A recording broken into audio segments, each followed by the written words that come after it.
Alan, I saw Didi a few weeks ago. I loved it.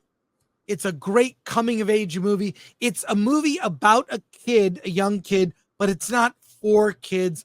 It's really charming, really of its time, set in the early 2000s. I think 2000, 2000, seven, around 2007, 2008. It's about a young boy trying to make his way. What did you think of Didi? Yeah, I found it very fascinating. I was just thinking while watching this movie, I was thinking a lot, and a lot of stuff was going through my mind. I'll say this reminds me of a John Hughes movie that's less satirical, a little bit more dramatic, but the satire is there. And the reason I bring up John Hughes is because it's really about what life was like as a teenager. Especially for this Chinese American kid who's just trying to make friends and kind of navigating this world of friendships in high school and friendships as teens. Also has to deal with falling in love with a girl and trying to doing the things you do to get noticed by her. It does also deal with betrayals and friendships. When we are betrayed and then when we inadvertently betray others. It's a very sweet story about being a teenager, an awkward teenager for that matter. The other thing that kind of caught my attention was, this is the movie of a Chinese American family. Let's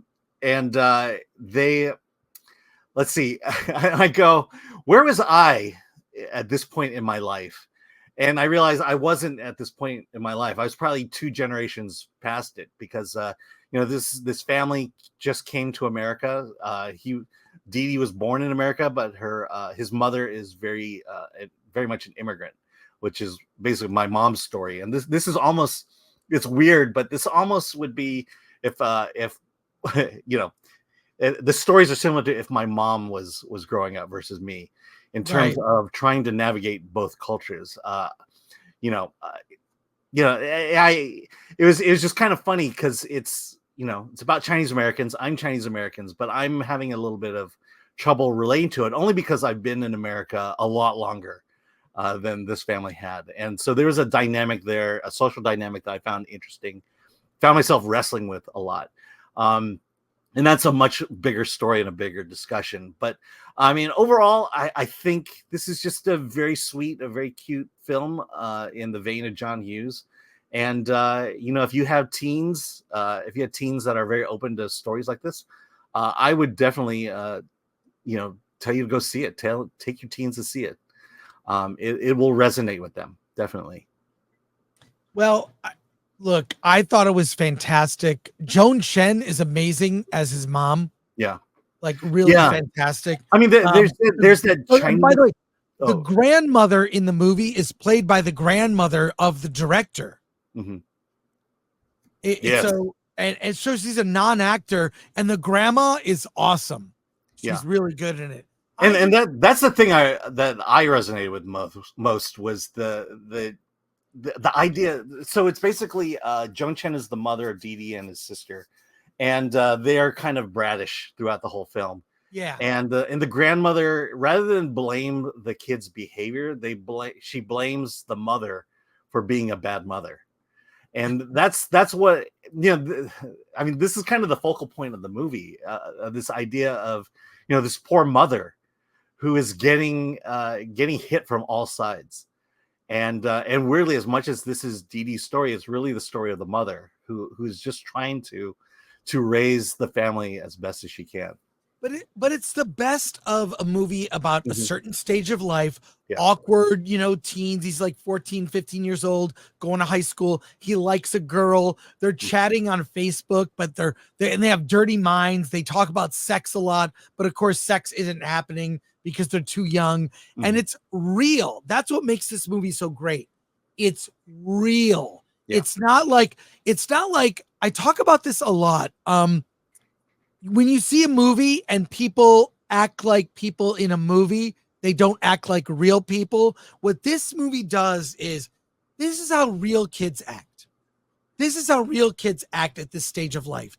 They're really bragging about sex but they're not having any sex, right? Like it's also heartwarming and charming. They get themselves in awkward situations. They don't know how to handle betrayals among friends. There's a major betrayal when there's no room in the car for Didi to go to a party, and that kind of comes up later. It's like, that's a really big deal. He got betrayed by a friend who wouldn't let him in the car. You know, like it's like little things like that that become big dramas, and it's just great. And you know, you might say that, like, you know, it's a Chinese family. Like, you know, everyone can relate to this movie. Yeah, this is everyone can relate, and Didi is such a, like, he does bad things and then he feels bad about it.